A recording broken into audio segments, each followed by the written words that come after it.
सब ग्वाल बालों के साथ में ठाकुर जी नन्हे से गोपाल जी खेल रहे थे। मधुमंगल, श्री दामा का ये सब ठाकुर जी के सखा हैं। एक दिन ठाकुर जी सब ग्वाल बालों के संग खेल रहे थे, सो ठाकुर जी का सखा श्री दामा बीच खेल से ही जान लगो। ठाकुर जी बोले, अरे भैया कहां को जा रहे हो? लाला मैं तो अपनी ससुराल जा रहा हूं। ठाकुर जी तुरंत पहुंच गए श्री दामा के पास, हाथ पकड़ लियो। बोले, ससुराल जी कौन सा गांव है भैया? श्री दामा बोलो, अरे बाबड़े ससुराल गांव ना होवे। बोले, तो फिर का होवे ससुराल? बोले, ससुराल होवे ब्याह एवे के बाद में एक नहीं दो घर है जाए। एक तो होवे अपनी मैया को घर, पिता को घर, और एक होवे पत्नी के मैया पिता को घर, वाकू के हैं ससुराल। ठाकुर जी बोले, तेरी बात मेरे पल्ले ना पड़ रही लाला। अरे ससुराल कहा होवे मुझको जल्दी बता। बोले, अरे ससुराल मतलब पत्नी को माय को। ठाकुर जी बोले, पत्नी जी पत्नी कौन होवे भैया? श्री दामा समझा रो है, अरे लाला तू तो बड़ो भोरो है, नेक बड़ो है जाएगो तो तेरो ब्याह है जाएगो, तेरी पत्नी आ जाएगी। ठाकुर जी बोले, मेरी पत्नी आवेगी? बोले, हम बे तो फिर मेरो ससुराल कहाँ है? श्री दामा बोला, मो का पता तेरो ससुराल कहाँ है, जब ब्याह होगा तब पता चलेगी तेरो ससुराल कहाँ है। अब तो ठाकुर जी हट करने लगे, बोले, ना मेरो ससुराल बता, मेरो ससुराल कहाँ है? श्री दामा बोलो, अरे अपनी मैया से जाके पूछ ले, तेरी मैया बता देगी तेरो ससुराल कहाँ है। ठाकुर जी खेलते कूदते आज घर आए। यशोदा मैया रसोई घर में प्रसाद सिद्ध कर रही है। ठाकुर जी आके बैठ गए, बोले, मैया मेरो ससुराल कहाँ है? अब तो जैसे ही मैया ने सुनी मेरो ससुराल कहाँ है, लाला बोल लो।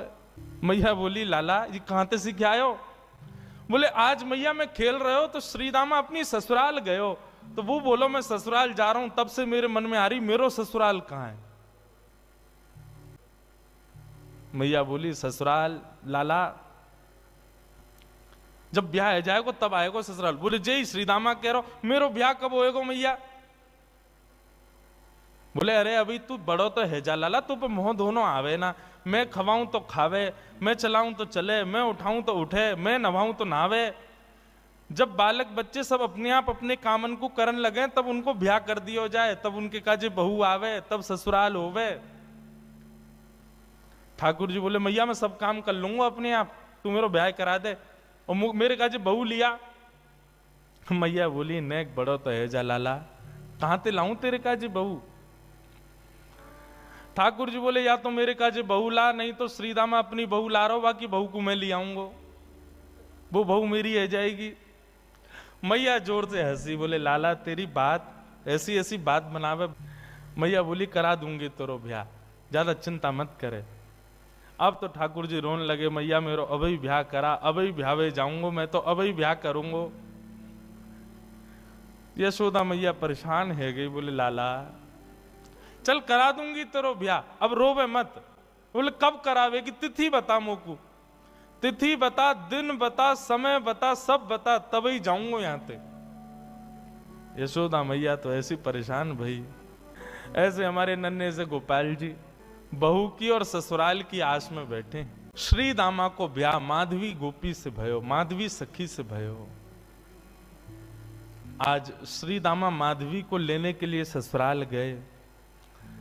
ससुराल से जैसे ही माधवी आने लगी, सो मैया ने पढ़ा दी माधवी और पढ़ा लिखा करके भेजी। बोले, देख तू अपने ससुराल जा रही है, जमाई राजा लेवे आए, लेकिन ध्यान रखियो, याद रखियो, ससुराल में सबको सम्मान करियो, सबको आदर करियो, सबसे प्रेम से रहियो। मैया खूब सिखा पढ़ा के भेजी, लेकिन तेरे पति को एक सखा है, वाको नाम कृष्ण है, बस वहां से सावधान रहियो। क्यों मैया, वहां से सावधान क्यों रहूं मैं? बोले, अरे मैंने सुनो है वो कन्हैया जाकू अपना रूप दिखा दे, जाकू एक बार अपनी तिरछी नजर से देख ले, वो फिर वही को देखतो रे, वाके रूप में कछु जादूगर है वो जाकू देख ले, वाकू अपनो बना ले, फिर वो अपने पति को ना रहे, वही को है जाए। माँ की बात सुन करके माधवी घबरा गई। बोले, ऐसा कैसो है कि पति छूट जाए वासे? बोली, यही मारे मैं कह रही हूं, तू सब कछु करियो, लेकिन तू मुझको वचन दे के जा, वाह कृष्ण को अपना मुख मत दिखाइयो, चाहे तो को जीवन भर घूंघट करके रहना पड़े, लेकिन कृष्ण को मुख मत दिखाइयो। माधवी बोली, मैया मैं वचन दे के जा रही हूं, वह कृष्ण को मुख नहीं दिखाऊंगी। श्री दामा माधवी को लेकर के ब्रज जा रहा है। श्री दामा पहले ही माधवी से चर्चा करते आ रहे हो रास्ता भर।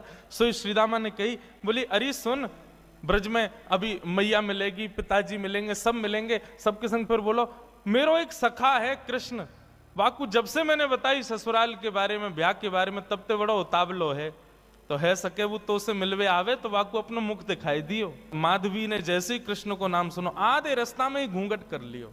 बोले वहां से ही तो बचवे के काजे मैया ने कही है, वाकू मुख नहीं दिखाऊंगी। जैसे ही वृंदावन पहुंची बैलगाड़ी, सखान ने जाके ठाकुर जी को बता दी, अरे अरे लाला देख, श्रीदामा आगो, अपनी ससुराल से आगो, अपनी बहू लेके आयो है। अब तो ठाकुर जी व्याकुल है गए, बोले बहू आइए, मैं भी तो देख के आऊं कैसी बहू होवे, कहां तक कैसी ससुराल थे, कैसे आमे, कैसे कहा होवे। ठाकुर जी तो इतने उतावले हो गए महाराज, पहुंच गए बीच रास्ता में। अरे भैया श्रीदामा आ गए हो? बोले हाँ आ गए हो लाला। कहाँ है तेरी बहू, कहाँ बैठी है? बोले पीछे बैठी है। बोले अच्छा, मुंह को मुख दिखाई दे। बोले तू देवर है, वो तेरी भाभी है, भैया खुद ही देख ले। जैसे ही रथ रुका, माधवी भीतर से सुन रही थी कि कृष्ण आ गया है। माधवी ने घूंघट कर लियो, आसपास सौल आदि और पड़ी, वो भी ऊपर से डाल ली, मुख मोड़ करके बैठी है, कहीं से भी मुख दिख नहीं जाए, एक अंग भी मेरो दिख नहीं जाए, मेरो पातिव्रत धर्म नष्ट नहीं है जाए। मेरी मैया ने मुझसे कही कि जो वाकु देख ले या वाकी नेत्रन में आ जाए वो कभी जीवन भर अपने पति की ना रह पावे, वाकु मुख नहीं दिखाऊंगी। ठाकुर जी भीतर पहुंच गए। श्याम सुंदर बैठे हैं सामने और माधवी से कह रहे हैं, अरे श्रीदामा की बहू नेक हमऊ तो दिखा, तेरो मुख कैसो है? अरे नेक दिखाए दे।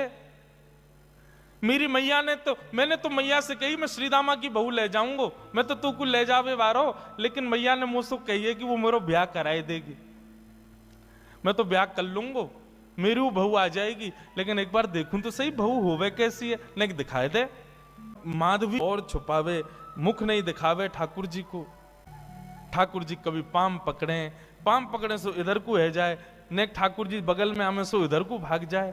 खूब देर ठाकुर जी मनोहार करते रहे, लेकिन माधवी ने अपना मुख नहीं दिखाया। थोड़ी बहुत देर तो ठाकुर जी मनोहार करते रहे, जब माधवी ने मुख नहीं दिखाया सो ठाकुर जी बोले, देख तू मोसों अपनो मुख छुपाए रही है, तो ना पतो मेरो मुख देखवे के काजे सब तरस हैं, सब तड़फ हैं। बड़े बड़े ऋषि महात्मा ज्ञानी हिमालय पे जाकर के तपस्या करें तब जाके मेरो मुख दिखे, और तेरे सामने प्रत्यक्ष बैठा हूं, हाथ जोड़ रहा हूं, पाम पर रहा हूं, तब वो अपना मुख नहीं दिखा रही है। जा, तड़पेगी तू मुंह को देखवे के काजे, तरसेगी, व्याकुल रहेगी जीवन भर। माधवी ने मानो ऐसा इशारा किया कि मोह देखवे की जरूरत ना है, मोह तड़पे की जरूरत ना है, चले जाओ यहां से। ठाकुर जी निकल के बाहर आए, बोले अरे श्रीदामा, मोह तो लगे तेरी बहू भेड़ी दिखे, बाकी आंख कमजोर, बाकी एक आंख ते काणी है। श्रीदामा बोलो नहीं तो। बोले तो नाक टेढ़ी है? बोले नहीं तो। बोले होठ कटे हुए हैं? बोले नहीं तो। बोले दिखाई ना रही, ऐसे मुंह छुपा रही है जैसे कितनी कुरूपणी है। कोई बात ना श्रीदामा, मेरी बहू आवेगी, मैं तो को नहीं दिखाऊंगा, ले जा अपनी बहू है।